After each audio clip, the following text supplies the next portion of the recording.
Բարև ձեզ, հարգելի գործընկերներ, ազգային ժողովի մեծարգո նախագահ, սիրելի ժողովուրդ, քննարկում ենք հեռուստառադիո հանձնաժողովի անդամ Հակոբ Հակոբյանի լիազորությունները դադարեցնելու մասին որոշման նախագիծը, որը ներկայացրել է ընդդիմությունը, մասնավորապես Հայաստան դաշինքը, որի անդամներ ըստ էության վիրավորվել են պարոն Հակոբյանի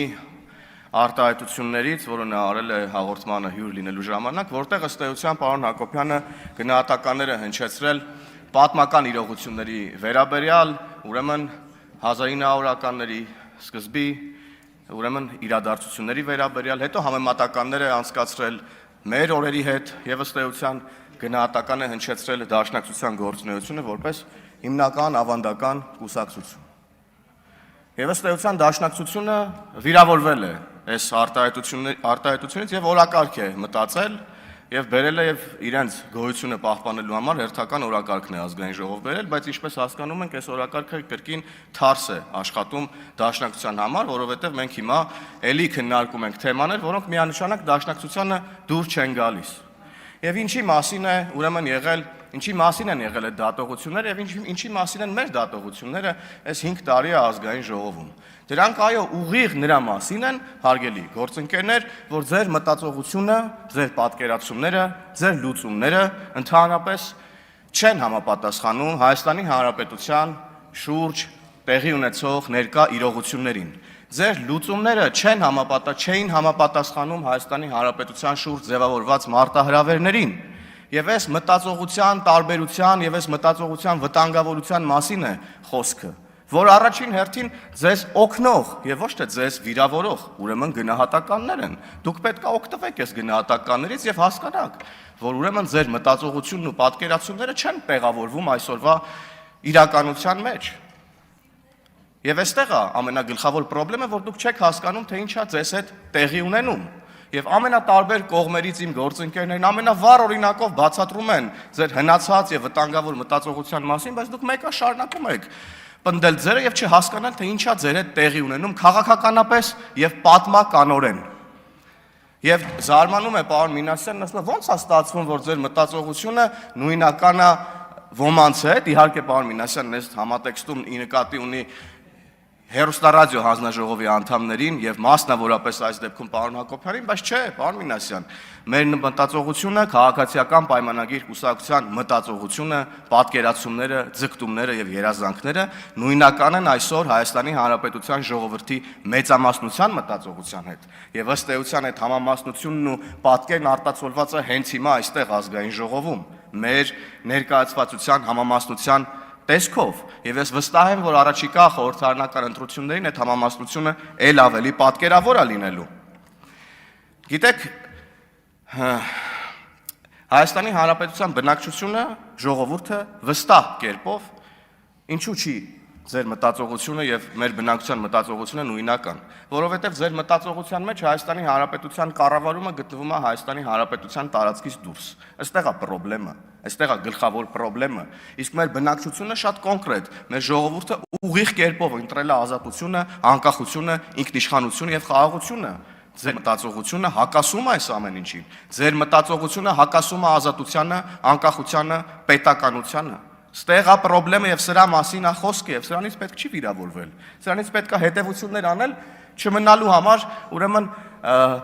պատմության լուսանցքում, ինչպես գործընկերուհիս ասեց, որ դուք չարխիվացվեք որպես կուսակցություն ըստ էության։ Եվ գալիս եք ուրեմն խոսում եք սահմանադրության վրա եք անընդհատ հողումներ անում։ Պարոն Մինասյանը այս նախորդ իր ելույթում հիմնական անընդհատ սահմանադրության վրա հողումներ անում, սահմանադրության այս կետով, սահմանադրության այն կետով։ Այդ նույն սահմանադրության ուրեմն մասին է խոսում պարոն Մինասյանը, որը ով ուզեց տապալել, ով ուզեց սահմանադրական կարգը խախտել, դուք նրանց կողքը կանգնած էիք։ Եթե ոչ առաջի շարքերում ամեն դեպքում այդ կողմերը ֆրֆռում էիք։ Գենշտաբ, պատերազմի ժամանակ միտինգներ, Սահմանադրական կարգի տապալման մասին կոչ անողներ, որոնց դուք մինչև այսօր անվանում եք քաղբանտարկյալներ, չգիտես ոնց եւ չգիտես խի։ Այստեղ է գլխավոր խնդրեմը, հարգելի գործընկերներ։ Ով ուզում է սահմանադրական կարգը խախտի, դուք դրա կողքը կանգնած եք, այսօր եկել եք սահմանադրությունից եք խոսում։ Ընտրություններն ով ուզում է կեղծի, դուք ոնց որ այդ կողմերը ֆրֆռում եք, երեք էլ հաղթանակ ինչ-որ դաշինք կար վաղար շաբաթում, մի քանի հոգու հիմա բերման են ենթարկել, մեղադրանքներ են առաջադրել ենթադրյալ ընտրակաշառքի բաժանման եւ ընտրության իրավունքի խոչընդոտման համար։ Դուք էլի այդ դաշինքի կողքերը ֆրֆռում եք վաղար շաբաթում, դուք մաս չեք կազմում այդ դաշինքին, էլի որտեղ ինչ-որ մի բան կա, որը կապ ունի օրենքի խախտման, սահմանադրական կարգի տապալման հետ, ձեր անունը սենց ինչ-որ պտտվում է այդ ամեն ինչի կողքերը։ Երթումից եք խոսում, հարգելի գործընկերներ, եւ մեղադրում եք պարոն Հակոբյանին երթումը խախտելու մեջ, պարոն Մինասյան, դաշնակցություն։ Դուք այս ամբիոնից երթում չեք տվել, ձեր մեծ մասը երթում չի տվել Հայաստանի Հանրապետության ժողովրդի առաջ սահմանադրական լիազորությունների կատարման վերաբերյալ։ Դուք չեք երթվել հայ ժողովրդին, որ պահպանելու եք Հայաստանի Հանրապետության սահմանադրությունը, տարածքային ամբողջականությունը մեր պետության։ Դուք չեք երթվել։ Դուք ինչ իրավունք ունեք այստեղ գալ եւ խոսել ուրիշի երթումներից կամ առհասարակ Հայաստանի Հանրապետության սահմանադրությունից։ Դուք դրա իրավունքը չունեք։ Դուք չեք երթվել ազգային ժողովում։ Որտեղ եք երթվել, ում եք երթվել, ինչ երթում եք տվել։ Էդ էլ արդեն երևում է ձեր քաղաքականությունից ու ձեր մտածողությունից, որը ասեցի, որ դուրս է ուրեմն Հայաստանի Հանրապետության սահմաններից։ Եվ այո, ձեր երթումը ամփոփվում է 004 շրջափերականի բովանդակության մեջ։ Էսա ձեր երթումը 004 շրջաբերականն է։ Էսա ձեր խնդիրը, հարգելի դաշնակցական եւ ոչ դաշնակցական նաեւ գործընկերներ, ովքեր այսօր նստած են Հայաստան դաշինքի կազմում։ Եվ վերադառնալով էլի բուն թեմային, ես պնդում եմ եւ ես կարծում եմ, որ մեծամասնության համար այդպես է, որ պարոն Հակոբյանը իր հարցազրույցում դատողություններ է արել պատմական իրողությունների վերաբերյալ եւ ճշմարտությունների փնտրտուքի արդյունքում արել է եզրակացություններ, որոնք ճշմարիտ են եւ որոնք անհերքելի են։ Եվ այն ամեն ինչի մասին, որ մենք խոսում ենք, մեր բնակչությունը, մեր ժողովուրդը շատ լավ տեսնում է, լսում է եւ գիտի։ Եվ ելի կրկնում եմ, որ այս ուրեմն խոսակցությունը, այս օրակարգը, որ դուք բերել եք, ձեզ ընդհանրապես ոչ մի օգուտ չի բերում, ընդհակառակը։ Էլի դուք թեմա եք բացել, որտեղ ձեր իրական դեմքը մենք հիմա իհարկե ոչ մեծ սիրով, որտեղ արդեն հոգնել ենք։ Մենք հիմա ստիպված ենք նորից գալ, բացահայտել, ցույց տալ, ներկայացնել, պատմել, բայց ոչ թե վիրավորական տրամաբանության տոներով, այլ խորհրդատվական այս դեպքում արդեն, որ էլի եմ ասում, դուք չվերանաք քաղաքական կյանքից, չնայած կարծում եմ արդեն ուշա այդ խորհուրդների համար, ուշացած են արդեն այդ խորհուրդները։ Եվ գալով բուն թեմային,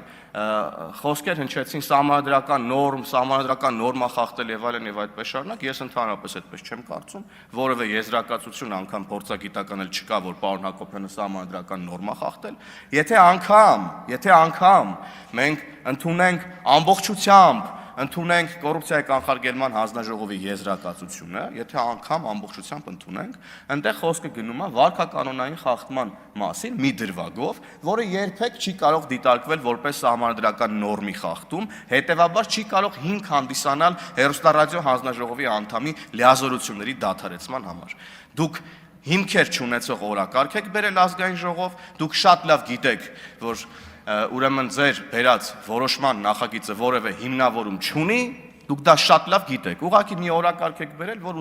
ջրի վրա մնաք, բայց ջրի վրա դուք վաղուց արդեն չեք, դուք խորտակված եք որպես քաղաքական միավոր, հաջողություն, շնորհակալություն։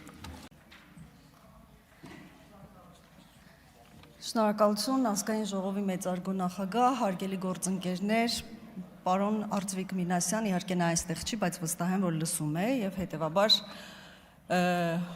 խոսքս կուղեմ իրեն։ Պարոն Մինասյան, երեք նեղ սրտում էիք, որ մենք չենք հորդորում Արման Բաբաջանյանին, որպեսի ներողություն խնդրի Դաշնակցություն կուսակցությունից, այն բանի համար, որ անվանել է Դաշնակցություն կուսակցությանը տերորիստ։ Սա ինձ գիտեք ինչ հիշեցրեց։ Հիշեցրեց, որ բոլորովին վերջերս մեր երկրում կանխվեց ահաբեկչական ակտ։ Եվ ձեր կուսակցության որոշ ներկայացուցիչներ այնտեղ ներգրավված էին։ Եվ ընդհանուր առմամբ կուսակցությունն էլ կարծում եմ համախոհեր այդ ամենի հետ, ինչ որ պիտի երկրում տեղի ունենար, այսինքն իշխանության վերնախավի գլխատում, ենթակառուցվածքների վրա հարձակումներ, նաև վտանգ, այսպես Հայաստանի Հանրապետության քաղաքացիների կյանքի նկատմամբ։ Հիմա ես հիշեցի, որ երևի ամենակիչը 100 անգամ ազգային ժողովի դահլիճում գրեթե բոլոր падգամավորները ձեզ առաջարկել են դատապարտել ահաբեկչությունը եւ դուք դա չեք արել։ Դուք դա իրոք չեք արել։ Երեք ինձ մեղմ ասած դուր չեկավ Մարիա Կարապետյանի հարցին ձեր արձագանքը։ Դուք ում եք հիմարի տեղ դրել։ Ձեզ թվում է մենք ձեր ենթատեքստերը չենք հասկանում։ Ինչ էր դա նշանակում։ Հայաստանի Հանրապետության մեկ այլ քաղաքացու նկատմամբ այո նման արտահայտությունները անթույլատրելի են, բայց շեշտեցիք թշնամասիրությունը եւ նաեւ ասացիք ցեղասպանություն ժողովրդի նկատմամբ գործած մարդկանց գլուխը այո պետք է կտրել։ Իհարկե ասել եք դուք սա։ Դուք եք ում նկատի ունեիք։ Լավ, ենթադրենք ենթատեքստ չկար, ջնջենք այդ ենթատեքստերը, չնայած շանս եմ տալիս, որպեսզի գաք եւ այստեղից ասեք, որ ես ձեզ սխալ եմ հասկացել եւ դուք նկատի չունեիք որևէ ձեր հայրենակցի, այդ թվում նաեւ Հայաստանի Հանրապետության վարչապետին։ Ջնջում ենք ենթատեքստերը, ուղիղ ձեր խոսքին ենք գնում։ Այդ դեպքում ձեր խմբակցությունում հակասություններ չկան, որովհետև ձեր քաղաքական առաջնորդը բոլորովին վերջերս եւ ընդհանրապես պարբերաբար ասել է, որ ցիտում եմ, երբեք Թուրքիայի հետ հարաբերությունների հաստատմանը դեմ չեմ եղել։ Ձեր խմբակցությունում այդքան ամեն ինչ հարց է, թե սա ուղղակի քաղաքական երկերեսանիություն է։ Խնդրում եմ այս հարցերին էլ պատասխանեք ձեր եզրակ փակիչի ելույթում։ Ես ինձ շատ վատ եմ զգում, որովհետև կա այս դահլիճում ինչ որ մեկը, ով Հայաստանի Հանրապետության հասարակական կյանքում ունի այնքան ներդրում եւ վաստակ, որքան Հակոբ Մովսեսը։ Ու մենք այստեղ մեզ դրել ենք դատավորի տեղ, դատում ենք, մի մասը դատախազ է, մյուս մասը դատապաշտպան է։ Ես իրոք ամոթից գետինն եմ մտնում եւ այս հնարավորությունը մենք պիտի այստեղ չունենայինք, չնայած մյուս կողմից էլ հերթական անգամ լայն հասարակության համար մտավորական է ներկայանում եւ թող լսեն նրա խոսքը եւ շատ բաներ փորձեն սովորել նաև։ Ես չեմ սիրում ձեր սառը արդարությունը, ձեր դատավորների հայացքում նշմարվում է միշտ դահիճն ու նրա սառը դանակը։ Այսպես խոսեց զրադաշտը։ Շնորհակալություն։ Շնորհակալություն։ Դաշնակցության մասին կխոսենք, բայց մինչ այդ ավելի կարևոր հարցեր կան, ինձ թվում է քննարկում ենք հեռուստատեսության եւ ռադիոյի հանձնաժողովի դեմ դաշնակցության կողմից բերված բողոքը եւ մինչ բուն թեմային անցնելը ես կցանկանայի մի հատ ձեր ուշադրությունը հրավիրել մի հանգամանքի վրա։ Երկու օր մենք այս հարցը քննարկում ենք եւ ինձ մոտ տպավորություն է, որ մենք ոչ թե Հայաստանի խորհրդարանում ենք գտնվում, այլ Շվեդիայի, Նորվեգիայի,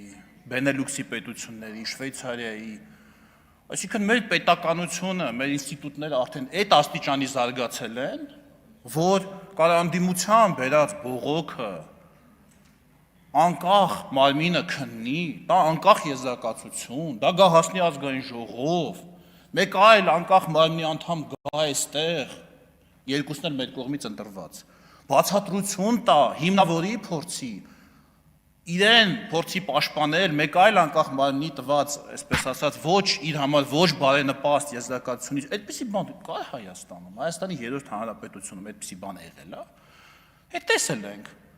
Ինչ էր կատարվում անկախ մարմինների հետ, որոնք համարձակվում էին մի քիչ գծիչ շեղվել։ Առաջին մարդու իրավունքների պաշտպանը, որ մինչև վերջ պաշտոնավարեց, եղել է մեր օրոք։ Մինչև այդ իրեքին հանել էին Արմեն Հարությունյան, ով մարտի 1-ի վերաբերյալ ուղղակի ասել էր, ինչ չէր կարող, էլի չասել, ոչ թե ես իմիջ հայ ելույթ էր ունեցել։ Ընդհանրապես ասել էր, որ տեղի անցել է եւ մարդու իրավունքների խախտումը ամբողջ գործադիրով, նախագահով, ձեր ֆրակցիայի առաջնորդով հարձակվեցին այդ մարդու վրա, վերջում պլոմբեցին, արեցին, դեպորտ արեցին երկրից։ Այն մյուսին էլ Լարիսա Ալավերդյան, էլի նույն պատճառով։ Այն մյուսին էլ Կարեն Անդրեասյան, էլի անկախ մարմին, անկախ հայ, անկախ մարմին։ Իշխան Զաքարյան, վերահսկիչ պալատի ղեկավար։ Մի անգամ այս ամբիոնից ասեց, եղել է ինչ-որ չարաշահում, եղել է ինչ-որ այսքան միլիոնի այս կողմ եւ այն կողմ, գնումները սխալ են օրել, նիստ գումարվեց այն մյուս ֆրակցիայի առաջնորդի կողմից, այն ժամանակ հանրապետության ղեկավար։ Այս ինչեր ես խոսացել, դա քո ինչ գործն է հելել ազգային ժողովի ամբիոնից, այս ինչեր ես ասում, պատկերացնում եք հիմա դες բան լինի։ Պատկերացնում եք հիմա ասենք Նիկոլ Փաշինյանի իր մոտ հրավիրի Ատոմ Ջանջուղազյանին, ասի այդ ինչ ես դες բան ասել ազգային ժողովի ամբիոնից, ինչ ես ասում, որ գնումների ես մի կետում, ես մի բանը սխալ ենք մենք արել։ հրապարակային։ Նախատի նայել բանանի, նայել ասի, դե նայել ինչ պետք է, դա ասի հա դե հիմա ինչ որ Արթարանա կամ բանանի, կամ հա Թաթոյանին, լավ ուշեց, պարոն Ռուբինյանը։ Հիմա որ առաջինն է եղել, որ 6 տարին պաշտոնավարել է, առաջինն է եղել։ 6 տարի խոսեց բռնաճնշումներից, բանա 6 տարի պաշտոնավարեց եւ 6 տարի խոսեց բռնաճնշումներից։ Այդ մարդը։ Ես նախ ուզում եմ շնորհակալություն հայտնել պարոն Հակոբյանին, ես նախ պիտի ասեմ, որ իր թարգմանությունները մասնավորապես Նիչեի զրադաշտի թարգմանությունը ինձ համար իմ կյանքում շրջադարձային ազդեցություն է ունեցել, ֆունդամենտալ գործ է իմ կարծիքով, իսկ այնպիսի պոետների մասին, ինչպիսին Ֆրիդրիխ Հոլդերլինը եւ Գեորգ Թրակլը, ես ընդհանրապես նրանց գոյության մասին իմացել եմ ձեր թարգմանություններից, ես չգիտեի, որ այդպես պոետներ կան։ Եվ սա մի բան է, որը մենք չենք կարող չգնահատել, որովհետև կա օրենքի տառ, բայց կա նաև օրենքի ոգի, եւ այդ օրենքի ոգին ինչ է ասում։ Օրենքի ոգին ասում է, որ անկախ մարմնի անդամը չի կարող օգտագործել իր պաշտոնը իր քաղաքական հայացքները առաջ տանելու համար, ինքը այդ պաշտոնին լինի, պաշտոնին չլինի, այդ օրենքի ոգին նրա համար է, որ մարդը, ով այդ պաշտոնի շնորհիվ ունի մրցակցային առավելություն մյուսների նկատմամբ, ում պաշտոնի նշանակվելուց հետո կարող ավելի շատ մարդ լսի եւ վստահի, քան մինչև պաշտոնի նշանակվելը, ահա այդ մրցակցային առավելությունը չօգտագործի։ Ինչ եք կարծում, Հակոբ Մովսեսին լսողները լսում են, ասում են, այն անդամն է, հələ տես ինչ էր ասում դաշնակցության մասին, թե ասում են Հակոբ Մովսեսը տեսեք ինչ էր ասեց։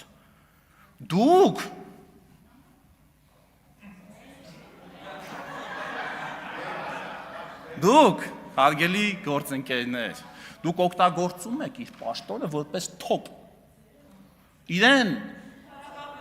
Դուք օգտագործում եք ժողովրդավարության կանոնները ժողովրդավարության դեմ։ Դուք ուզում եք փակեք իր բերանը, օգտագործելով օրենքի տառը, այստեղ է տեղի ունենում։ Դուք չեք ուզում, դուք վիրավորված չեք, դուք զինաթափված եք։ Դրանք տարբեր բաներ են, պարոն Ավետիսյանն ասում է, ես վիրավորված եմ, ոչ, ինքը ձեզ չի վիրավորել, ինքը ձեզ զինաթափել է։ Այդ դա է, որ դուք իրան չեք ներում, եւ ուզում եք իր բերանը փակեք։ Եթե նա չլիներ ՀՌՀ անդամ, եւ եթե դուք լինեիք իշխանություն, դուք իր բերանը ուրիշ ձև կփորձեիք փակել։ Բայց քանի որ հիմա ուրիշ ձև չունեք իր բերանը փակել, իր պաշտոնով եք ուզում իր բերանը փակեք։ Այդ աստեղ տեղի ունենում բովանդակային առումով։ Ոչ թե այն, որ դուք ուզում եք պահպանել սահմանադրության այսինչ եւ այնինչ նորմը։ Մարտահրավերը, այո, դուք զգում եք, որ ձեր մոնոպոլիան քաղաքական մտային դաշտում վտանգված է։ Սրա կռիվն է։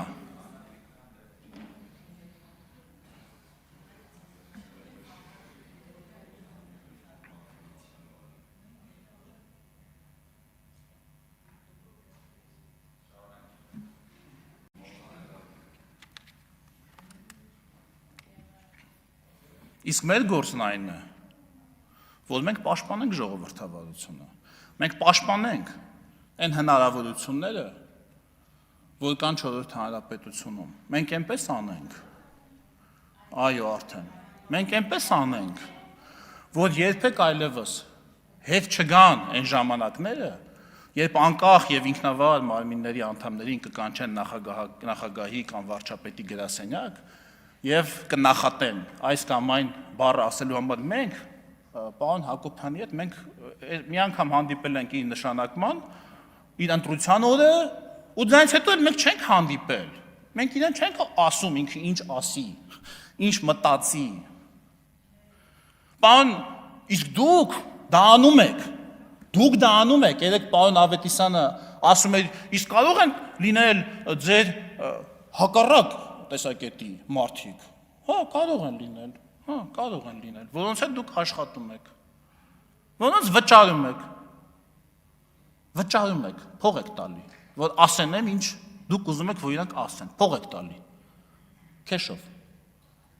ամսական, կամ պեր ստատուս, կամ պեր կոմենտ, չեք տալիս եք, Տալիս եք, դա ակնհայտ է։ Եվ ինչա, ուր են այդ մտավորականները, ովքեր են իրան, գիտեմ էլի անուններ չտամ, հիմա բան չանեն։ Ինչ մի միտք են արտահայտել բացի բանից, անհոդաբաշխ ինչ-որ գորգորոսներից։ Ուր են, ես շատ կուզենայի լսել պարոն Հակոբյանի հակառակ տեսակետը։ Իր ասացին, հակառակ տեսակետ, ոչ թե այդ վայնասուն, այդ բաները, այդ չգիտեմ ինչ ասեմ, այդ գորգորոսներն ու աղմուկները, այլ ինչ-որ միտք։ Ոչինչ, թող լիներ մի ուրիշ անկախ մարմնի անդամ։ Ոչինչ, ես խնդիր չէի տեսնի։ Եթե այս որակի քննարկում պետքա լինի, թող լինի։ Ես դիմում մենք դիմում չէինք տա ասենք հələ բան արեք, եթե ինչ-որ մեկը ասեր, որ չգիտեմ, այսպիսի եւ այսպիսի խնդիրներ կարող են լինել քաղաքացիական պայմանագիր եւ այլ։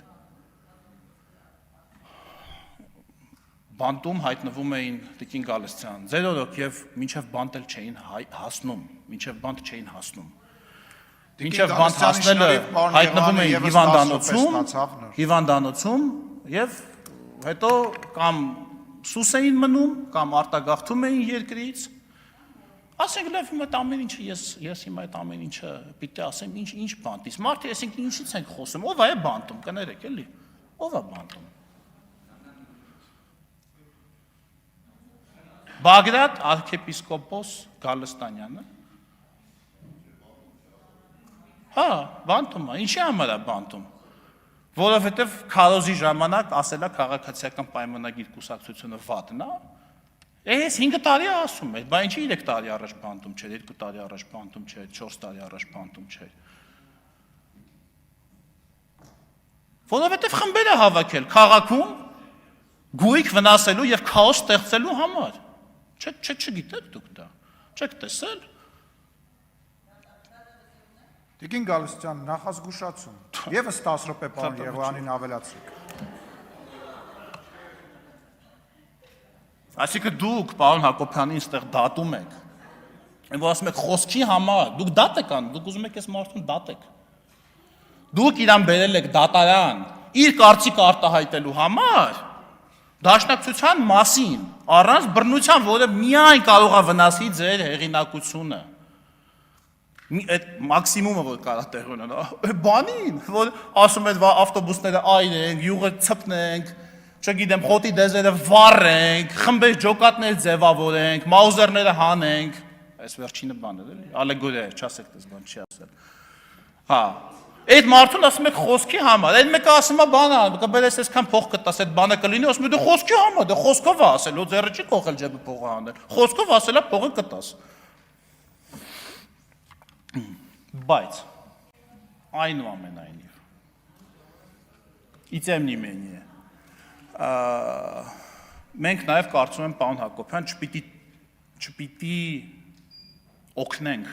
անդիմությանը, որ իրենք ժողովրդավարության գործիքները օգտագործեն ժողովրդավարության դեմ, չպիտի իրենց տանք այդ հնարավորությունը եւ ես համոզված եմ, որ դուք ձեր ամբողջ հրապարակախոսական եւ թարգմանական փորձով ունեք այդ հնարավորությունը, այդ շնորհքը, որպեսզի իրենց նման հնարավորություն այլևս չտակ, բայց եւ այնպես ազատ արտահայտելով ձեր բոլոր մտքերը, որոնք որ ցանկանում եք արտահայտել, կարծում եմ մենք այս ճանապարհով պետք է առաջ շարժվենք։ Շնորհակալություն։ Շնորհակալություն, պարոն Ազգային ժողովի հարգելի փոխոստակ, հարգելի գործընկերներ, սիրելի ժողովուրդ։ Քիչ առաջ այստեղից պարոն Գեգամ Մանուկյանն ասում էր մենք դեռ գալու ենք, ուզում եմ իրեն ասել, պարոն Մանուկյան, դու արդեն գնում եք։ Դուք 2018-ին մենք էինք բերել, հիմա էլ արդեն գնում եք։ Ուղղակի տեղերը երևի շփոթել եք։ Հա, ես պարոն Հակոբյան ջան, ես ճիշտ ասած իմ համար մեծ պատիվ է այստեղ ձեզ տեսնել, ոչ թե այս քննարկման իմաստով, այլ ձեր հետ շփվել, որպես մտավորական, որպես գրող։ Ես մի քանի հարցի անդրադառնամ, հետո այս թեմայով կխոսենք։ Ես նաև ուզում եմ էլի խոսել այն երեխայի մասին, ում որ սովորացնում էր մի տղա, որ ըստ խոսակցության մակարդակի դաշնակցական էր, որ պետքա վարչապետի վիզը կտրի եւ այլ, ես հասկանում եմ, որ ձեր կուսակցությունը այդքան թոքեր չունի մարդու վիզ կտրի, բայց դա բռնության կոչ է եւ դա միանշանակ դատապարտելի է եւ ուզում եմ, որ դուք այդքան բռնության կոչը դատապարտողների ջատագովներից եք, կուզենամ այստեղից լսել ձեր խոսքը եւ ուզում եմ մի հարցի անդրադառնալ, այստեղ կանչել եք պարոն Հակոբյանին, պարոն Հակոբ Մովսեսին, ով իմ կարծիքով ձեր շատ կուսակցականներից շատ ավելի լավ գիտի ձեր պատմությունը, մի դասախոս ունեի, ասում էր բիզնեսի իմաստով, երբ դիմացինը գիտի քո բիզնեսի բոլոր գաղտնիքները կամ բոլոր պատմությունները, փորձի իրեն կոնկուրենտ չդառնալ, հիմա այս մարդին բերեք կանչել եք ստեղ հարցադրումներ եք անում, ես մտածում եմ վաղը մյուս օր, որ երիտասարդներ ուզեք ընդգրկել ձեր կուսակցության ցանկում, ոնց եք ընդգրկելու ես, ելույթը կմիացնեն, կնայեն, ձեր մասին կարծիք եք կազմեն, ու չեմ կարծում, որ 1-2 մարդ ավելի կլինի։ Ես ուզում եմ, պարոն Հակոբյան, ձեզ խնդրել, եթե ժամանակ կունենաք մի օր գիրք գրելու, գրեք այս օրվա մասին, մի գիրք գրեք մեր մասին եւ երկրորդ գիրքը մեր մասին ասելով տվյալ պահի իշխանության եւ երկրորդ գիրքը գրեք կարմիր էջով, կարմիր թերթով, կարմիր քաղաքական ոչնչացվող տեսակների, մտքի տեսակների, քաղաքական ոչնչացվող կուսակցությունների, քաղաքական ոչնչացվող քաղաքական գործիչների մասին, օրինակ, որ այդ գիրքը գրելուց կլնեք, մի պատմական բան տեղի ունեցավ մի քանի օր առաջ, Ամերիկայի Միացյալ Նահանգների փոխնախագահն էր Հայաստան եկել, միակ ամենաբարձր պաշտոնյան, որ վերջի տարիներին եկել էր Հայաստան, եւ այնտեղ վարչապետի հետ հանդիպում տեղի ունեցավ, որտեղ պարոն Վենսը բազմաթիվ հարցերում աջակցություն հայտնեց Հայաստանի Հանրապետությանը եւ Հայաստանի Հանրապետության վարչապետին, ճիշտ է, այնտեղ ուզում էին մանիպուլացնել։ Այդ գրքի մեջ կգրեք, որ Հայաստանում եկել էր մի հատ իշխանություն, խաղաղություն էր բերել Հայաստանի Հանրապետությունում, Հայաստանի Հանրապետությունը դարձել էր ինքնիշխան, ժողովրդավար, կոռուպցիոն դրսևորումներից անկախ, կոռուպցիոն դրսևորումներին դեմ, եկել էր մի հատ իշխանություն, որ վարչապետի դղյակը երեխեքի դպրոցներ, եկել էր մի իշխանություն, որ վարչապետի դղյակը մանկապարտեզներ, որ պետք է երեխեք սովորեին, եկել էր մի իշխանություն, որ Հայաստանի որ վարչապետը կամ падգամավորները կամ նախարարներն օլիգարխ չէին, եկել էր մի նախարարություն, մի կառավարություն, ովքեր փորձում էին մեր Հայաստանի Հանրապետության բնակչության մասին լիիրավ մտածել եւ Հայաստանի օրինակ տարեց մարդկանց բուժումը սարքել անվճար, բայց դրան զուգահեռ կար մի ուրիշ իրականություն, կար մի կուսակցություն եւ այդ կուսակցությունը փորձում էր դեմ կանգնել Հայաստանի Հանրապետության զարգացմանը, փորձում էր բռնության կոչեր իրականացնողներին, ահաբեկչություն իրականացնողներին փորձում էր պաշտպանել, փորձում էր արդարացնել իրենց արածները։ Այդ կուսակցության մի նախկին, եթե իրենք ասում են նախկին, բայց իրենք ասում են մեզնից նախկին չի եղել, 1999 թվականի հոկտեմբերի 27-ին այս դահլիճում գնդակահարեց Հայաստանի Հանրապետության վարչապետին եւ ազգային ժողովի նախագահին։ Մի կուսակցություն, տեսեք, այս պատմությունը ինչի համար եմ ուզում դուք գրեք, որտեվ հիմա տեսեք, մեր սերունդներին հրամցնում են, որ նախկին ժամանակներում էսենց ա եղել, նենց ա եղել, մենք հայրենասեր ենք եղել եւ այլն, հիմա Աստծուն փառք կա տեսա նկարահանման հնարավորություն ու այս հոլովակները կպահպանվեն, որ գոնե առնվազն վերջի 100 տարիների ընթացքում չպատմեն, օրինակ, եթե իմ երեխան գա ինձ հարցնի, ես չեմ պատմելու, ձեր ելույթը միացնելու եմ, ասելու եմ նայի իրաց մասին ամեն ինչ ասված է։ Ես ուզում եմ ասել, որ եթե դուք մեզ քննադատած ըստ էության ձեր խոսքը, ձեր միտքը ասած լինեիք, վստահաբար հիմա այստեղ մեզ կասեին, որ այ դուք բոլոր մտավորականներին դեմ եք, բոլոր գիտնականներին, գրողներին եւ այլն, մի ամպա գորգոր ելույթ այստեղից կհնչեր, բայց քանի որ դուք ասել եք իմ կարծիքով իրականությունը, այստեղ ընդդիմությունը փորձում է ձեզ քննադատել։ Ես որպես ազգային ժողովի падգամավոր կոչ եմ անում ձեզ եւ ես լսեցի ձեզ նաեւ որ դուք ասեցիք ես որոցե քաղաքական հայտարարություն չեմ արել, այլ իմ մտածածն եմ ասել, ես կոչ եմ անում ձեզ ասելուց նաեւ ձեր պաշտոնը, ձեր կարգավիճակը հասկանալով փորձեք այդ տիրույթում խոսել, բայց ամեն դեպքում ես դեմ եմ քվեարկելու ընդդիմության բերած առաջարկին։ Շնորհակալություն։ Մինչև ելույթիս անդրադառնալը, պարոն Խաչատրյան, շնորհակալություն հստակ ձևակերպման համար, թե ինչու պետք է ասել Կտրիչ Ներսիսյան եւ ոչ թե ՆՍՈՏՏ Գարեգին Բ. Որովհետեւ դուք ինքներդ ձևակերպեցիք քաղաքականությամբ կարող է զբաղվել քաղաքացի Կտրիչ Ներսիսյանը։ Քաղաքականությամբ կարող է զբաղվել առավել եւս դատարանում մեղադրվել, օրինակ Վազգեն Գալստանյանը քաղաքացի եւ ոչ թե հակած հոգևորականի շորերը ներկայանալով եկեղեցու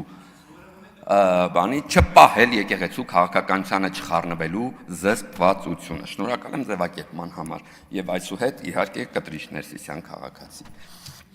Ուրեմն ես իհարկե միշտ մտածում եմ, որ ասենք պետք է ամբռնումով մոտենալ մեր գործընկերներին,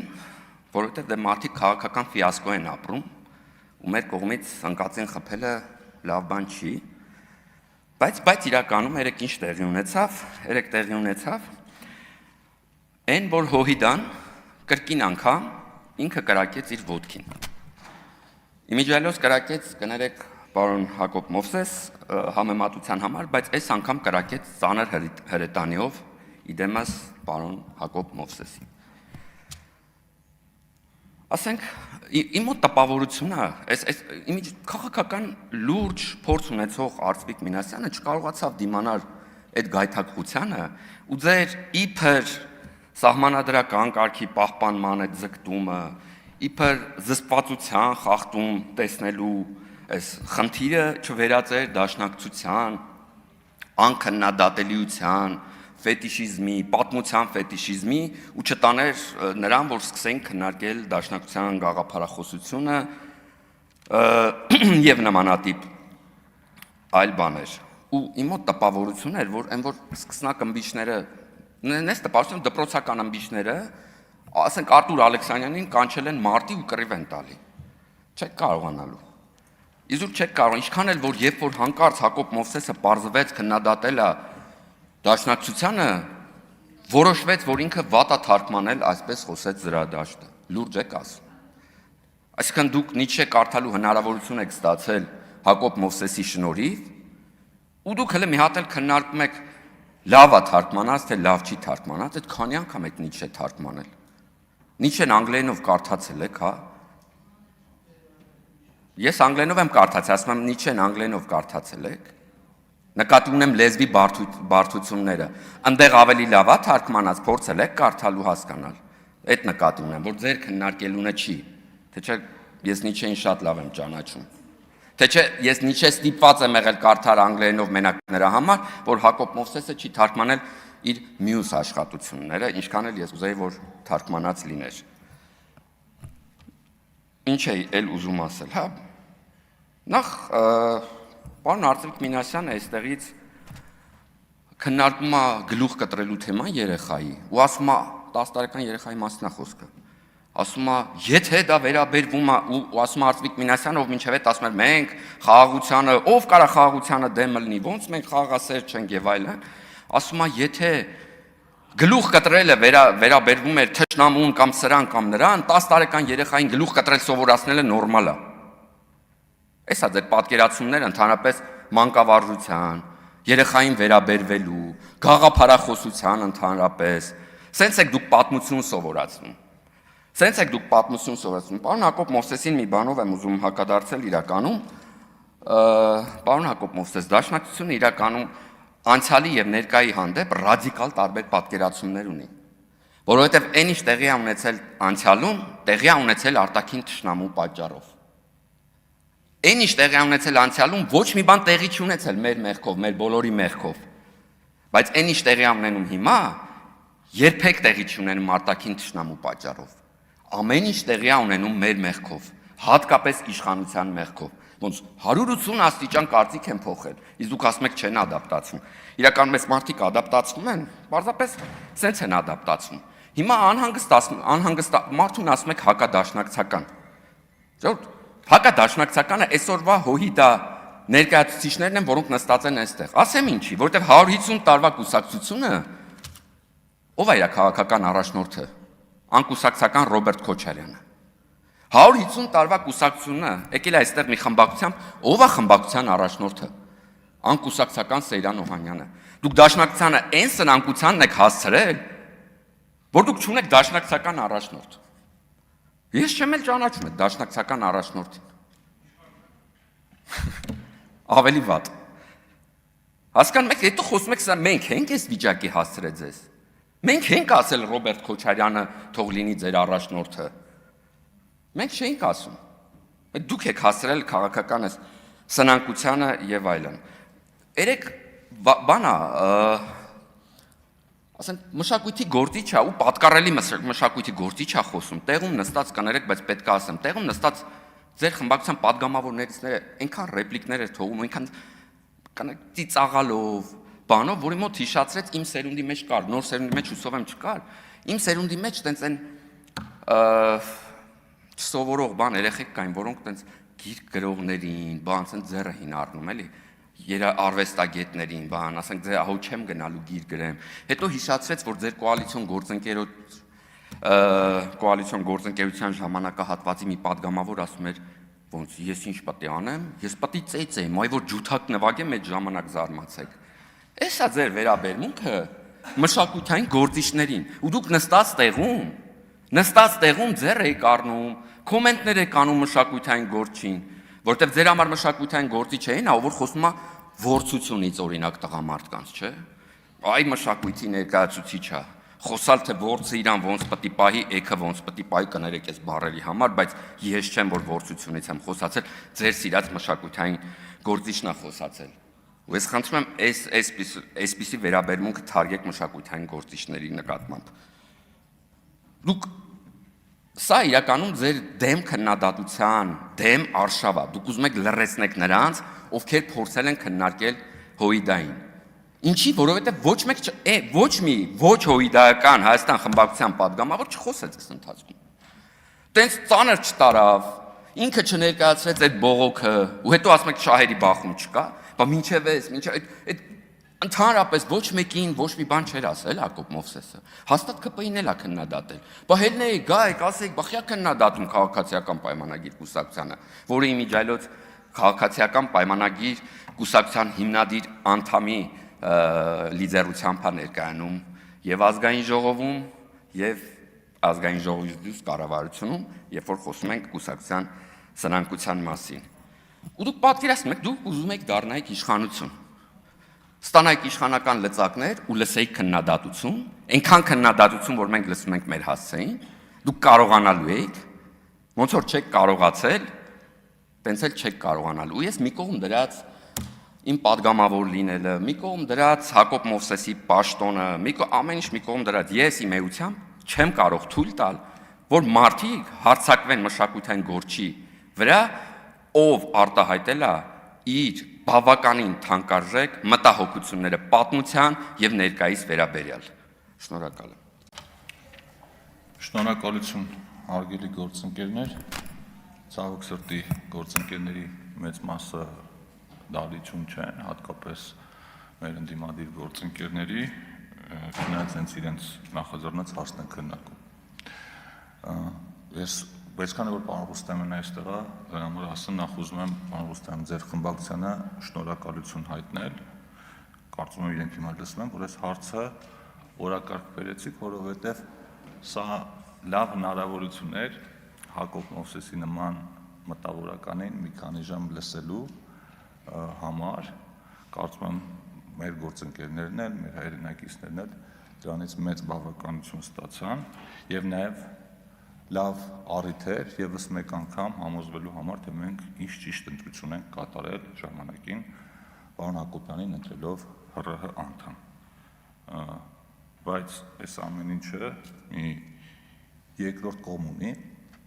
մյուս կողմից էլ տհաճ է այս ամեն ինչը, որտեղ եթե նայում ենք ով ում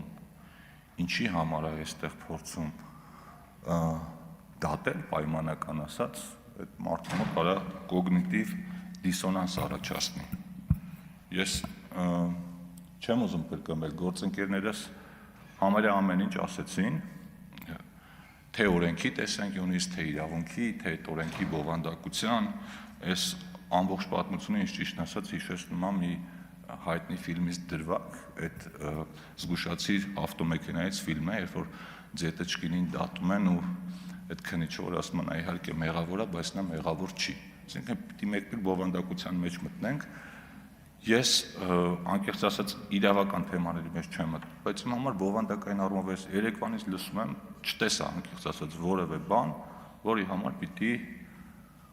պարոն Հակոբյանը իր լիազորությունները վայր դնի։ Բայց դուք շեշտում եք պետական ինստիտուտների մասին, դուք խոսում եք քաղաքական չեզոքության մասին, ձեր գլխավոր խնդիրը, խոսքս էլի ընդդիմադիրներին եմ ուղղում, պարոնայք, այն է, որ դուք անկեղծ չեք, երբեք անկեղծ չեք եղել ու ինքներդ ձեր հետ էլ անկեղծ չեք եղել։ Այսինքն տարբեր ժամանակներում պետական ինստիտուտների դերակատարությունը աղավաղվում է, ով ինչ ասես խոսում է, ոչ մի բան ձեզ չի հետաքրքրում, հենց հերթը վերաբերվում է ձեզ, այդ ժամանակ դուք որոշում եք, որ պիտի հանկարծ պետական ինստիտուտների անկախության, անկողմնակալության մասին մտածեք։ Գործընկերներս ձեզ ուղիղ հարցեր տվեցին, օրինակ եկեղեցու հետ կապված։ Երբ որ սահմանադրությունը ասում է, որ եկեղեցին պետությունից անջատ է, դուք հազար ու մի իրավական սողանցք եք գտնում, որ ապացուցեք, որ այն ամեն ինչ, ինչ որ կատարվել է, դա լրիվ օրենքի շրջանակներում է։ Այսինքն մարդիկ եկեղեցու անունից շարժում են սկսում, վարչապետի թեկնածու են առաջադրվում, ռազմական հեղաշրջման կոչ են անում, հայտարարում են, որ այդ ամեն ինչը արվում է կաթողիկոսի օրհնությամբ, այն մյուսը վերակենում միանգամից վարչապետի հրաժարականը պահանջում, եկեղեցին այս դեպքում ձեր համար ինստիտուտ չի, բայց երբ որ արդեն հերթը հասել է ձեր կուսակցությանը, այդ ժամանակ պիտի դիտարկեք, թե ով ինչ է անում։ Այս առումով մի հետաքրքիր բան էլ կա, գործընկերներն է Մարիա Կարապետյանը ուղիղ հարց տվեց պարոն Մինասյանին, ասեց, պարոն Մինասյան, տեսել եք ձեր դաշնակցական գործընկերը երեխային ինչ է սովորեցնում։ Ես եթե սխալվում եմ, ինձ կներեք, ես ուղիղ պատասխան չլսեցի, չէ՞ որ դատապարտում են։ Պարոն Մինասյանի ասելիքը այն էր, որ ինքը չի լսել, թե ծանոթ չէ։ Ես հիշեցնեմ մի երիտասարդ իր տղային, երեխային հորդորում էր սովորեցնել, որ պետք է վարչապետ Նիկոլ Փաշինյանին գլխատել։ Հիմա հարցը հնչում է, այս պետական ինստիտուտ չի, բայց այդ օրենքների հիմքում այս բովանդակությունն է, որ ընկած է։ Ու այս ամեն ինչ ինձ հիշեցնում է անեկդոտներ են պատմում, մի հետաքրքիր անեկդոտ կա, ասում եմ մեկը լինում է շատ աղքա, չքավոր, անտեսված մարդ, ոչ մեկ էս մարդուն երբեք ոչ օգնում է, ոչ լսում է, մի օր գիշերը դուրը ծեծում են, հարցնում է, ասում է ով է, ասում է մարդակերն է, եկել եմ քեզ ուտեմ, ասում է հենց հերթը հասավ ուտելին, հիշեցիք, որ մարդ ենք։ Այսինքն ձեզ հենց պետք է լինում, դուք հիշում եք, որ կան պետական ինստիտուտներ, կա չեզոքություն, դուք հիշում եք, որ պատգամավոր եք, կամ օրինակ Գեգամ Մանուկյանը, որ խոսում էր երթումից, պատասխանատվությունից, նախ ես ուզում եմ հիշել ու չեմ կարողանում հիշել։ Մեր գործընկերները ազգային ժողովի ամբիոնից երթում տվել են, թե չեն տվել։ Իմ հիշելով այդ process-ին շուտ այնց խառը կատարվեց, վերջում չհասկացանք իրականում երթում տվեցին, թե չէ։ Բայց դուք ինչով եք զբաղվել, պարտականություններից որ խոսում եք, ինչով եք այս 4-5 տարիների ընթացքում ձեր երթման հետևից գնացել, որ հիմա էլ Հակոբ Հակոբյանի նման մտավորական մարդուն ինչ որ, չգիտեմ, դիրքորոշում արտահայտելու համար վերել եք ազգային ժողով, այս 5 տարվա մեջ առաջի դեպքն է ու հենց դուք պիտի դա անեք ու հենց Հակոբ Հակոբյանին պիտի։ Այսինքն մի հատ որ այս ամեն ինչից վերանում եք, այս ամեն ինչը իրականում զավեշտ է, եմ ասում, ով ում ինչի համար է կանչել ազգային ժողով ու հարցեր տալիս։ Եվ վերջում մի հարց էլ անդրադառնամ, օրինակ մեր գործընկերների մեջ ցած հարց է պատտում, թե օրինակ կոռուպցիայի կանխարգելման հանձնաժողովը ինչու չի անդրադառնում ընդդիմադիր գործընկերների արտահայտություններին, պահվածքին կամ ընդհանրապես իրենց այդ կոռուպցիոն դրսևորումներին առերևույթ, այստեղ մի պատճառ կա իմ կարծիքով, որ հանձնաժողովը կոչվում է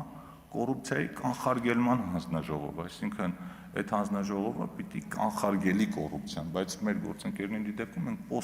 ֆակտում գործունենք արդեն կատարված կոռուպցիոն երևույթների հետ, դրա համար կոռուպցիայի կանխարգելման հանձնաժողովի փոխարեն մեր գործընկերներով զբաղվում է Հայաստանի Հանրապետության դատախազությունը։ Բայց կարծում եմ էլի տեղեր կան, որտեղ նույն Գեգամ Մանուկյանը, եթե վերհիշենք ինչեր էր ասում ազգային ժողովի պատգամավորների հասցեին, վարչապետի հասցեին ու մնացած պետական պաշտոնյաների հասցեին, այդտեղ չգիտեմ, որ պետական կառույցը պիտի այդ ամեն ինչով զբաղվի։ Այնպես որ հարգելի գործընկերներ, ես կարծում եմ, որ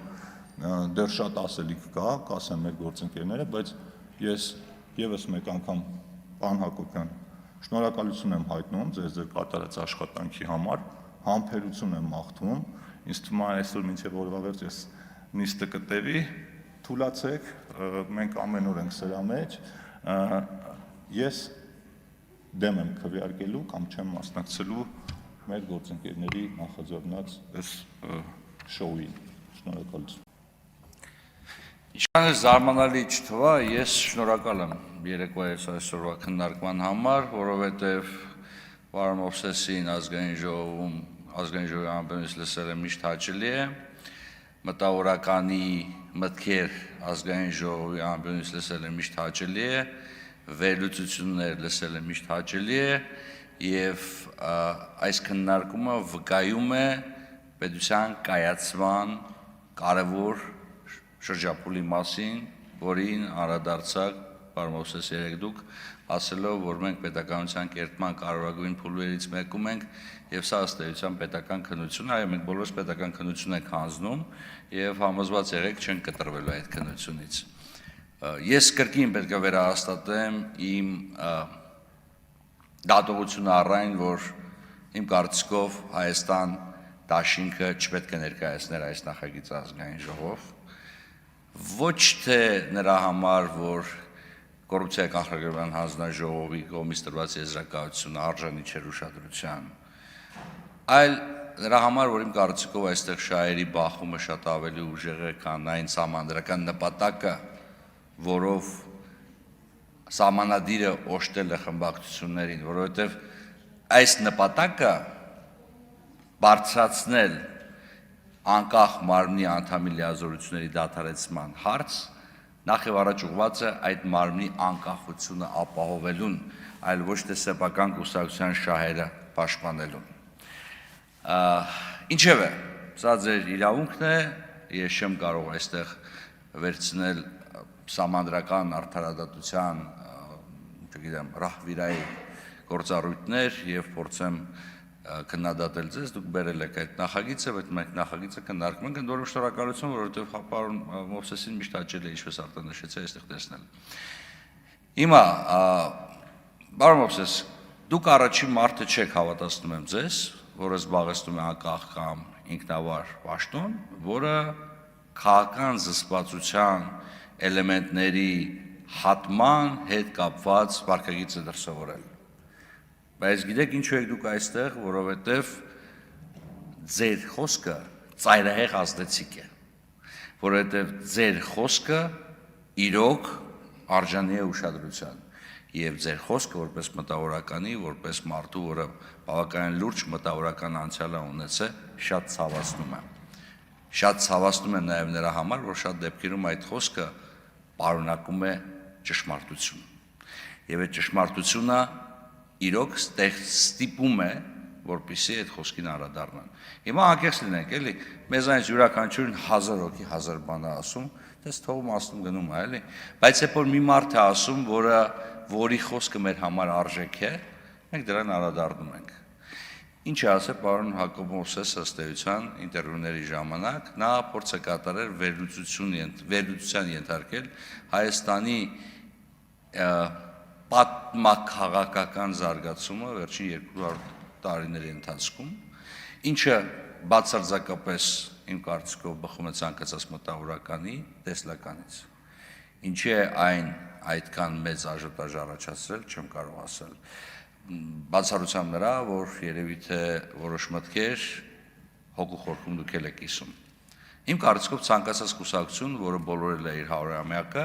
պետք է առնվազն առերեսվի իր սեփական անցյալի հետ եւ փորձի զուտ քաղաքական դաշտում գոյատևելու առումով ադապտացիան իրողությունների հետ, որոնք ձևավորվել են այդ քաղաքական դաշտում։ Այստեղ վատ բան չկա։ Եվ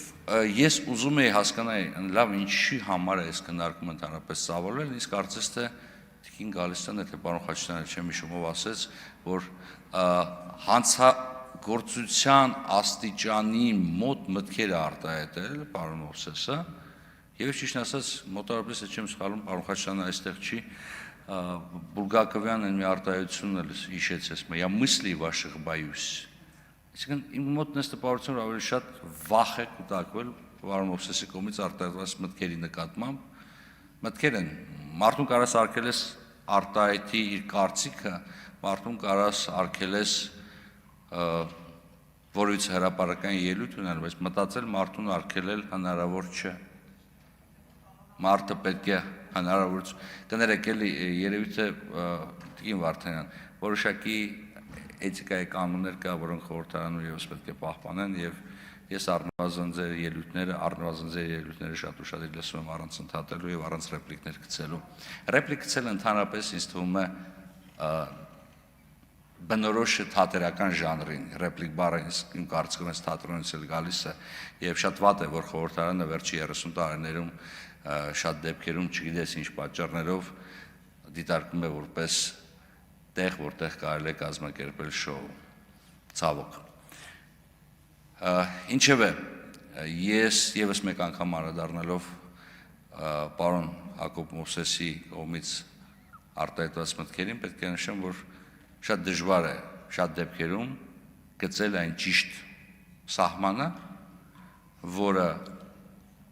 քննադատությունը, պատմաքաղաքական քննադատությունը տարբերում է արդի քաղաքական գործընթացների նկատմամբ վերաբերմունք արտահայտելուց։ Դե դուք էլ հին քաղաքական կուսակցություն եք, ամենահին քաղաքական կուսակցությունն եք, ինչքան էլ պատմական ակնարկ անդրադառնանք, ամենահինը չէ, հներից մեկն է, հին եւ ամենահին եւ գործող կուսակցությունն եք, որ պատմական ակնարկ եք անդրադառնում, կամաց գալիս ենք մեր օրեր։ Բայց մենք չեմ կարող չանդրադառնամ նաև ինչ ես ասացի, որ մտքերից եք վախեցել, որովհետև պարոն Մովսեսը իրոք արտահայտել է մտքեր, որոնք ձեր համար վախենալու են։ Բայց հավատացնում եմ ձեզ, ես եմ մի անգամ ելույթ ունեցել Դաշնակցության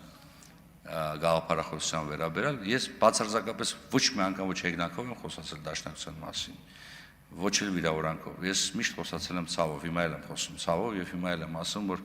ես շատ կուզենայի, որ Դաշնակցությունը ադապտացվեր այն իրողություններին, որոնք ձևավորվել է Հայաստանի Հանրապետությունում, որովհետեւ ես համարում եմ, որ այն մեծ ռեսուրսը, որը Դաշնակցությունը կարող է օգտագործել պետականության կերտման համար, ամբողջությամբ չի օգտագործում կամ օգտագործում է ոչ արդյունավետ։ Չեմ կարող չանդրադառնալ կոռուպցիայի կանխարգելման հանձնաժողովի եզրակացությանը, Տիկին Գալստյան, ձեզ էլ պետք է շնորհակալություն հայտնենք եզրակացության համար, մենք չպետք է մոռանանք մի կարևոր էլեմենտ։ Տեսեք, խմբակցությունները կարող են նախաձեռնել համապատասխան վարույթներ, կոռուպցիայի կանխարգելման հանձնաժողովը պետք է գործի իր լիազորությունների սահմաններում եւ գնահատականներ տա, ազգային ժողովը պետք է որոշում կայացնի։ Եվ յուրաքանչյուր մարմինը պետք է գործի իր սահմանադրական լիազորությունների շրջանակներում։ Ես անձամբ համարում եմ, որ պարոն Մովսեսը շատ խոսեց կոռեկտությունից եւ մի քանի անգամ շեշտեց, որ իր հետագա ելույթներում ինքը կփորձի խուսափի ձևակերպումներից, որոնք կարող են դիտարկվել որպես քաղաքական զսպվածության հետ աղերսներ ունեցող դիտարկումներ կամ մտորումներ եւ իմ կարծիքով սա բավարար է հասկանալու եւ ընկալելու համար ոչ միայն պարոն Մովսեսի, այլ նաեւ հեռուստատեսության եւ ռադիոյի հանձնաժողովի մնացած բոլոր անկախ եւ ինքնավար մարմինների անդամների համար, թե ինչ է նշանակում քաղաքական զսպվածություն եւ ինչպես այն պետք է դրսևորվի։ Ես համարում եմ, որ իսկ քննարկումը ինքնին կարելի է դիտարկել որպես քննարկումը ինքնին եւ չկրկնվելու եւ նման ձևակերպումներից հետագայում հնարավորինս խուսափելու դիրքորոշումը պետք է դիտարկվի որպես այս քննարկումը ամբողջացնող եւ քննարկումը որպես այդպիսին ավարտին հանգեցնող գործընթացի ավարտի փուլ, որովհետև եթե մենք շարունակենք եւ փորձենք այս կարգի ձևակերպումներից հետո մշտապես քննարկենք լիազորությունների դադարեցման հարց, ապա մենք հավատացնում ենք ձեզ առնվազն 2018 թվականից հետո շատ պաշտոնատար անձինք չէինք ունենալու։ Իհարկե, ես հասկանում եմ իմ գործընկերների արդար ողոքը, շրջան, որ գլխավոր շտաբի հայտարարություն եղավ, բա քաղաքական զսպվածության խախտում չէր, հետո բա ինչ էր, որ դատավորների հայտարարություն եղավ, հետո քաղաքական զսպվածության խախտում չէր, հետո բա ինչ էր, որ հետո բարձրաստիճան սպաներ սկսեցին այդ ու արտերկրից խոսել հայկական ներքաղաքական գործընթացների մասին, քաղաքական զսպվածության խախտում չէր, բա ինչ էր, մի անգամ ձեն չանեցինք սրա մասին։ Հիմա կպելա ցավո տեղին է կպել, այն էլ շատ հարգարժան մարդ այդ կողմից ձեր կողմից հարգված մարդ է կպել, դրա համար բերել եք սա։ Բայց այդուհանդերձ ես էլ չեմ մասնակցելու քվեարկությանը, չեմ մասնակցելու որպես հետևյալ դիրքորոշման կողմնակից, որ հարգելով կոռուպցիայի կանխարգելման հանձնաժողովի դիրքորոշումը, հարգելով Հակոբ Մովսեսի կողմից արտահայտված մտքի եւ խոսքի ազատությունը, հիշելով մտքումս սպայելով գլավլիտի ավարտում եմ, գլավլիտի բացասական փորձը, ես համարում եմ, որ այս քննարկումին բավարար է, որպեսզի մենք իրավաչափ եւ ճիշտ գնահատական տանք պարոն Մովսեսի գործունեությանը։ Շնորհակալ եմ, հարգարժան փոխոսնակ։ Հարգելի ընդդիմություն, մասնավորապես դաշնակցականներ, ընդունեք, որ այս անգամ մենք մեզ համար հանգիստ նստած հաշվում ենք 4 միլիարդին գումարած 5 միլիարդ ինչ է անում, եւ դուք բացեցիք դաշնակցության թեման։ Սովորաբար մեզ եք մեղադրում, ասում եք, որ մենք ենք պրոակտիվ ձեզ անդրադառնում, այս մեկը ձեր նախաձեռնությամբ է տեղի ունենում։ Այսօր շատ հետաքրքիր անեկդոտներ պատմվեցին այստեղ, ես դրանց եւս մեկը կավելացնեի, 3 հարց ու պատասխանի ժամանակ ձեր բացակայությունն էր։ Ուր եք։ Ինչու չեք եկել հարցեր ուղղելու կառավարությանը։ Այդ դա արդեն բազմիցս կրկնվող անեկդոտ է։ Պարոն Մինասյան, դիտեցիք տեսանյութը, որում դաշնակցականը երեխային սովորեցնում է Հայաստանի Հանրապետության վարչապետի գլուխը կտրել։ Ափսոս։ Հա, այսինքն հետազոտել եք, բացահայտել եք, որ դաշնակցական չի։ Այսօր էլ դա է ձեր արդարացումը, ես կվերադառնամ այնուամենայնիվ երեկվա ձեր արդարացմանը։ Դուք ասացիք, որ եթե խոսքը ցեղասպանություն կատարողի մասին է, ապա դուք արդարացնում եք այդ արարքը։ Տիկին Բադալյանը շատ լավ անդրադարձավ այս հարցին, ասելով, որ ենթատեքստերը կարող ենք հեռացնել եւ անդրադառնալ այդ ձեր ասվածին։ Այստեղ հարց է առաջանում, թե ինչու չեք դուք ձեր հորդորին հետևում։ Այ օրինակ այդ հայրը իր երեխային ինչի է դա սովորացնում։ Ինչու անձամբ ինքը չի անում, այն ինչ իր երեխային է սովորացնում։ Ուր է այդտեղ բարոյականությունը։ Ինչու է որ դուք ազգային ժողովի ամբիոնից կոչ եք անում մարդկանց ցեղասպանություն իրագործածներին սպանել, գլուխ կտրել, բայց անձամբ քայլեր չեք ձեռնարկում այդ ուղղությամբ։ Ինչու։ Վախենում եք դատվեք, լավ եք անում, շատ լավ եք անում։ Պետքա վախենալ դատվելուց, մարդ սպանելուց առաջ։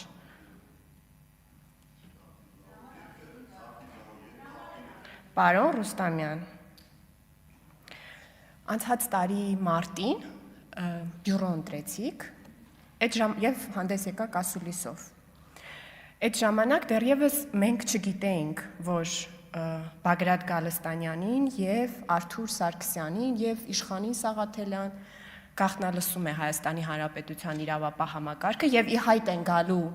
ձայնագրություններ, որտեղ այդ նշածս մարդիկ պլանավորում են, թե ինչպես է անհրաժեշտ հավաքագրել մարդկանց Հայաստանի Հանրապետությունում ոչ խաղաղ անհնազանդության ակցիաներ կազմակերպելու համար, չթվարկեմ մեքենաշուռ տալ, այրել, աստղիկներ ու ինչպիսի որակ ունեցող մարդկանց է պետք հավաքագրել, այդ բառը չեմ կարող ամբիոնից արտաբերել, բայց համոզված եմ բոլորը մտաբերում են, թե Բագրատ Գալստանյանը ինչ ածականով էր որակում են մարդկանց, ում անհրաժեշտ է հավաքագրել այդ ամենը անելու համար։ Դա այն ժամանակ, երբ այդ ձայնագրությունները տեղի են ունեցել, անցած տարվա գարունն է ներառում, այսինքն այն ժամանակ, երբ որ դուք բյուրո էիք ընտրում եւ դուք ասուլիսով էիք հանդես գալիս։ Եվ այդ ասուլիսի ժամանակ ձեր ասած միտքը, չիմանալով այդ գաղտնալսումների մասին ես հրապարակել եմ եւ ուզում եմ այսօր էլ կարդամ, թե դուք ինչ եք ասել։ Իշխանափոխության համար մենք ունենք մեր պատկերացումները, որը եթե կարճ ձևակերպեմ, հետեւյալն է, որ մենք ունենք կարիք անհրաժեշտ ակտիվության եւ մասնակցության պատրաստ ցուցարարների կազմակերպված ներկայության։ Այսինքն մեզ պետք է ոչ միայն ընդհանուր թիվ մասնակցության,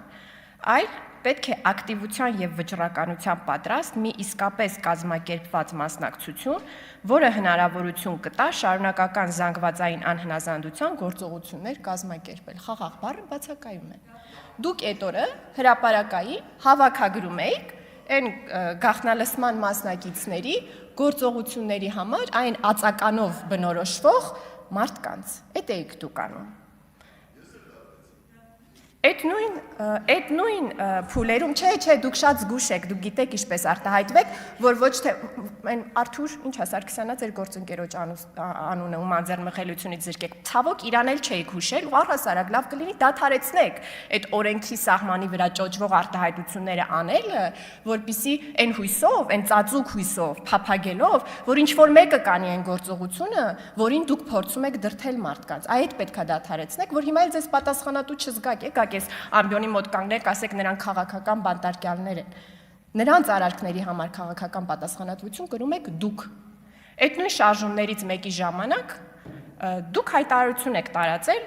համահայկական զորաշարժի կոչ անելով։ Ինչ հաշակում համահայկական զորաշարժ։ Մեր սահմանադրության մեջ որտեղ եք տեսել, որ այդպիսի բան կարող է տեղի ունենալ։ Որ այսօր եկել եք, փորձում եք սահմանադրություն պաշտպանել եւ քաղաքական ինձ շարունակելու եք ամեն ինչին պատասխանել, ցավոք էլ չունեք ելույթի իրավունք, ձեր կողքի նստած գործընկերներին ասեք, թող ինձ արձագանքեն, նշումներ արեք, կարձագանքեք ինձ, մի ընդհատեք ինձ։ Համահայկական զորաշարժ, սրա ի՞նչն է սահմանադրական։ Սովորաբար, երբ որ դուք սենց մտքեր եք արտաբերում, մտածում եք, որ հիմա բոլորը թերթով ինձ արձագանքելու եք, տեղից Տիկին Գալստյան։ Ի՞նչն եմ։ Հա, բա ինչի է այդ բառը օգտագործվում։ Ինչի եք այդ բառը օգտագործում։ Ասեք խաղաղ հանրահավաք ենք անելու։ Հա։ Շնորհակալություն, զորքի մասին չի, զորավոր լինելու մասին է եւ դուք անպայման ուզեցել եք, որ մարդիկ ուժեղ լինելու մասին մտածեն, հանկարծ զորքի մասին չմտածեն։ Եվ երբ որ զինված ուժերի գլխավոր շտաբի պետին եք աջակցում, նույնպես մտածում եք, որ այստեղ շատ լինենք, էլի։ Զինվորականների մասին չի խոսքը, պարզապես թվականակ, Տիկին Գալստյան լռեք։ Դե եկեք սենց խոսենք, ես դեմ չեմ։ Դուք աջակցել եք զինված։ Սիրելի գործընկերներ, հետո թողեք ռեպրեսիաներից խոսակ։ Ինչ եք ռեպրեսիայի ենթարկում Տիկին Կարապետյան։ Բայց տեղից ինչի եք բանանում, հետո ելույթ կգաք, կունենաք, կպատասխանեք։ Թողեք, թող խոսի մարդը, հետո կգաք, ամբիոնից կխոսեք։ Տիկին Կարապետյան, շարունակեք, ավելացրեք Տիկին Կարապետյանի ժամանակ։ Շնորհակալ եմ, որովհետև էլի բաներ ունեմ ասելու։ Գանք թերևս էլի սահմանադրության ու ձեր հարաբերությունների դիտանկյունից գանք եկեղեցու հարցին։ Երեք պարոն Մինասյանը այստեղից իրավական անգրագիտություն բառը օգտագործեց, ասեց օրենք չեք կարդում, կարդում եմ պարոն Մինասյանի տարբերություն ձեզ, ես օրենքը կարդում եւ հասկանում եմ։ Բայց ես ոնց որ իմ անունից որ ասեմ, ձեզ համար համոզիչ չի լինում։ Հետևաբար ես երկար մտածեցի եւ գտա մի գիրք, որտեղ մեր սահմանադրությունը մեկնաբանվել է, այդ գիրքը խմբագրությունը գլխավոր կատարել է Գագիկ Հարությունյանը, սահմանադրական դատարանի մի նախագահ, որին հույս ունեմ դուք ընդունում եք, որ ինքը օրենքները թե կարդացել է, թե հասկացել է։ Ինչ է ասում նա իմիջիայլոց մեր սահմանադրության ուրեմն այդ կետերի մասին։ Ընդ որում ասեմ, մեր սահմանադրության մեջ կրոնական կազմակերպությունների եւ պետության անջատ լինելու մասին դրույթը առաջին սահմանադրության մեջ չի եղել 1995 թվականի, այն ներմուծվել է 2005 թվականի սահմանադրական փոփոխություններով։ Եվ ինչ է ասել ուրեմն Գագիկ Հարությունյանը եւ մյուս հեղինակները այդ գրքի։ Այդ երկու դրույթների մասին։ Այն ժամանակի միջալոց ասեմ, առաջի խմբագրմամբ 2005 թվականի իսկապես գրված էր եկեղեցին անջատ է պետություն, 2015 թվականին է, որ եկեղեցին փոխարինվել է կրոնական կազմակերպությունների անջատ են պետությունից արտահայտությամբ։ Ինչ է ասում նա։ Սահմանադրությամբ ամրագրված եկեղեցու պետությունից անջատ լինելու սկզբունքը նշանակում է, որ Հայաստանի Հանրապետությունն աշխարհիկ պետություն է։ Այդ սկզբունքը նախ էդ է նշանակում։ Աշխարհիկ պետությունում պետության եւ եկեղեցու գործունեության ոլորտները սահմանազատված են, ոչ մի դավանանք պարտադիր չի համարվում, պաշտոնական պետական կրոն գոյություն չունի։ Հիմա ամենակարևորը, նման պետությունում, այսինքն աշխարհիկ պետությունում, կրոնական կազմակերպությունները ապաքաղաքական, վերկուսակցական կազմակերպություններ են, պետական գործառույթներ չեն կատարում, քաղաքականությամբ չեն զբաղվում։ Հիմա էս են գրել Գագիկ Խարությունյան, Սահմանադրական դատարանի նախագահը, որին հույս ունեմ, դուք որպես հեղինակություն ճանաչում եք։ Հիմա սրանից հետո մենք ունենք այլ օրենքներ, այո, մեկի մեջ գրված է կրոնի եւ խղճի ազատության, որ սպասավորները ունեն նույն քաղաքական իրավունքներ, նույն չի ասում, մասնակցում են քաղաքական կյանքին, քաղաքացիներին համահավասար։ Ինչ է նշանակում։ Առանց վեղարի եւ առավել եւս առանց կաթողիկոսական գավազանի, մյուս քաղաքացիներին համահավասար են մասնակցում։ Այստեղ է խնդիրը, որ այդ սահմանադրությունը իր այդ տողով եւ իր մեկնաբանությամբ պետքա գործի, նոր դրա ներքո մյուս օրենքները կարդանք ու հասկանանք։ Մեր ընտրական օրենսգիրքը առանց կարգավիճակի այլո վեղարները հանեն կան ձեր հավաքներին մասնակցեն, ոչ թե հավաքից առաջ, որում հնչում են այդ բոլոր խնդրահարույց մտքերը, եկեղեցու անունից հովանավորեն այդ ամեն ինչը։ Այստեղ Միչայլոց պարոն Հարությունյանը եւ իր մյուս համահեղինակները էլի հետաքրքիր մտքեր են գրել, ես ուզում եմ դա էլ կարդամ, որտեվ օգտակար կլինի։ Հայ առաքելական եկեղեցու պատմական դերի շեշտադրման մասին նախադասության մեկնաբանության վերաբերյալ նրանք ասում են. նման հարաբերությունների հաստատումը չի նշանակում, որ հայ առաքելական եկեղեցուն վերապահվեց հանրային իրավական կարգավիճակ։ Այն դարձավ պետական, գաղափարական, սոցիալական ոլորտներում լիիրավ մասնակից։ Ինչպես հայ առաքելական եկեղեցու, այնպես էլ այլ կրոնական կազմակերպությունների մասնավոր իրավական կարգավիճակը սահմանելիս պետությունը կրոնին եւ եկեղեցուն վերապահել է ոչ թե պետաքաղաքական, այլ սոցիալ-մշակութային գործառույթ։ Ես էլ խնդրում եմ նկատի ունենաք այն մյուս դրույթի մեկնաբանություններ առաջարկելիս։ Վերջում, պարոն Ռուբինյան, ես թույլ տվեք ձեզ հետ փոքր-ինչ չհամաձայնել, ես չեմ կարծում, որ դաշնակցությունը պետք է վերադառնա իրավունքներին այն իմաստով, որ վերադառնա, այսինքն դուք գուցե դա նկատի չունեք, մահ կամ ազատություն կարգախոսին, որովհետև դաշնակցության ակունքները առաջացել են մի պայմաններում, որում մենք պետականություն չենք ունեցել։ Ձեր ինքնահայեցման, ադապտացիայի խորհուրդը, եթե դուք երբևէ ընդունեք, անպայման էս էլ նկատի ունեցեք, որ չի կարող մի գաղափարախոսություն, որը մեզ հանգեցրել է պետականությանը, այս պահը ընդունում ենք ազգային ազատագրական շարժում։ Պետականություն ունենալու պահից պետք է վերածվի երկրի պետական արտաքին քաղաքականության։ Այս անցումն է, որ դուք չեք կարողանում ի կատար ածել։ Պարոն Ռուստամյան, մեջբերում եք, ասում եք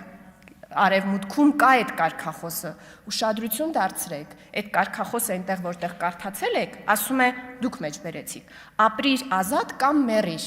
տարբերակ առաջին, ապրիր ազատ,